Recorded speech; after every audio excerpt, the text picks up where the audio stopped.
I'm here today with Pastor Ron Edmondson. He is a blogger, a pastor, a leader. You've done all sorts of things. You've run your own business, and now you run a church. And I think I just want to start off with that before I talk about anything else. Mm-hmm. How have you felt the difference between running a small business or a business and a church? Well, I resisted the call to ministry for a long time because the two didn't seem to match, and I'm still business-minded even today. But there's a lot of similarities, and the business of church and leading a church is very similar because it deals with people, and I think leadership is basically leading people. There are some differences in the fact that now things are slower because I am dealing more with people. I have to think through things a little bit more. In business, I probably would have made quicker calls. But then the other thing is, even though I'm a risk taker in business, now I'm a faith-based leader. And so I really have to ask not just what I would do, but what would God want me to do. Hopefully I was doing that in business, but I didn't feel the pressure to do that I do now. Well, you've grown your church now a lot through technology. Yes. And you're in Twitter and blogging and yes. all that. That's right. That's yes. an outsider's yes. observation. So that's very how true. has that been? How have you used technology to Well, I was talking to somebody very recently because I'm going to a new church and it's established, and they said, well, am I going to miss out on part of your ministry if I'm not online? And I said, well, yeah, you will. And they said, well, how do you feel about that? And I said, well, I feel great about it because I'm not just trying to reach you, I'm trying to reach your grandchildren. And in the church that I planted, we use Facebook and Twitter, and that's where our people are at. That's where they're at in the community. And so not only have I become, and I've seen God do this, it's amazing. I've been online doing ministry for 15 years. But recently I've become somewhat of a community pastor because when I post online, when I encourage people, they then can contact me. I'm directly there with them because they're on Facebook, I'm on Facebook, and so I get as many Facebook messages as I ever get emails. And so it's really connected me with people where they're living. They're living on Facebook. And it's definitely leadership, and it's a ministry spanning anywhere, yes. not just in the community, Absolutely. but people from all over the sure, world sure. are watching that. Well, you're also really big on Twitter. Yes. You have a lot of followers on Twitter. Mm-hmm. How have you used Twitter? I'm curious for your... Well, Twitter is slower to catch on, it seems like, in the church world. But on the individual church, the local church, it's just now starting to catch on. Younger people are getting involved in it.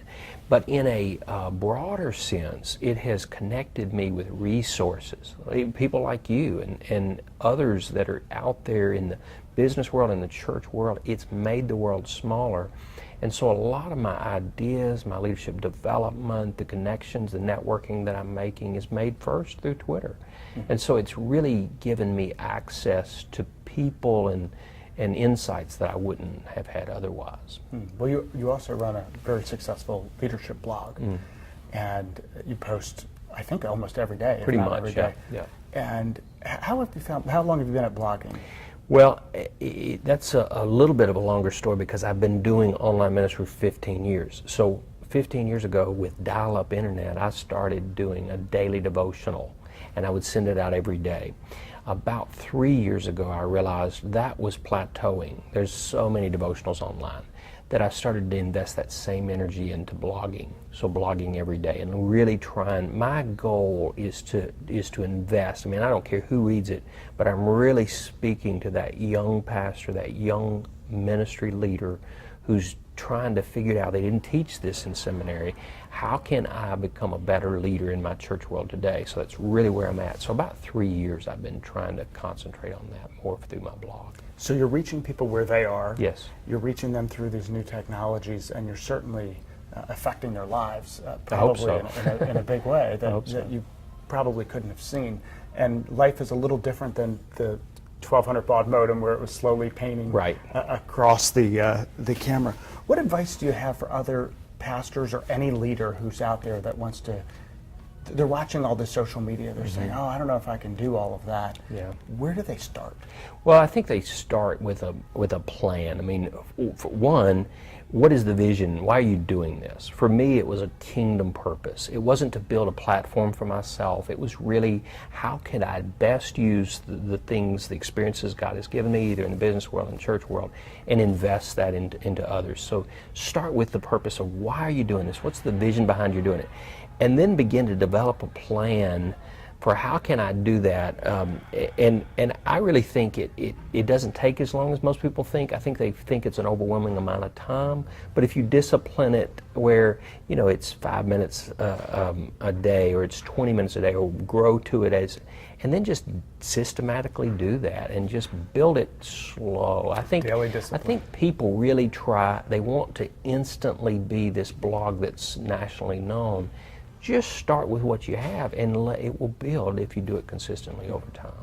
Well, I'm sure you've made no mistakes whatsoever. None. So that's perfect. How can others follow in your footsteps and make no mistakes? Or what mistakes have you made along the way? Oh, I've made so many mistakes along the way. I think, and you're talking in the online sense. Yeah, just using technology to hit your mission of what you want. Yeah, I think trying to be a shotgun and trying to hit every topic and trying to be a voice to all peoples.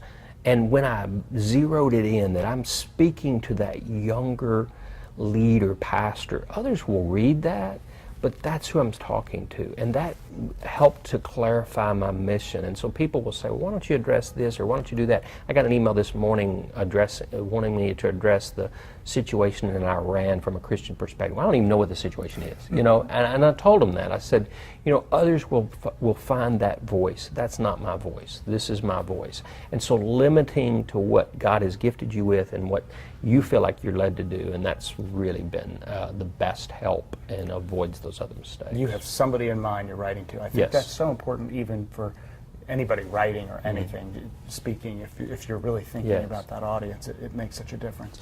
Well, what's the biggest surprise for you? Has there been a big surprise for you in blogging? And I think it's how small the world is. It makes you really are in contact through Twitter and Facebook and blogging with people literally around the world. And I, when I was doing the devotionals years ago, and I get an email from India, and I'm like, and one of my and one of my most frequent commenters on my blog is from India now, and I feel like I've gotten to know her through her comments, and that's true. It's just a small world. And the other thing I think too is when you speak to an audience, you don't realize, man, you said this, but it was this to them.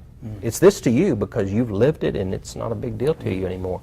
But to them, it's the first time they're processing that. So it's this big to them. And that's the perfect illustration of Twitter. It's 140 characters, but to some people, it's a make or break of their day. It's amazing the impact that we have. Every little touch point matters. It's amazing. Every little tweet matters. It really does matter. Yeah. Well, thanks so much for talking to us thank you. I appreciate it very much. Appreciate Thanks for what you're doing online also. I appreciate it. Thank you.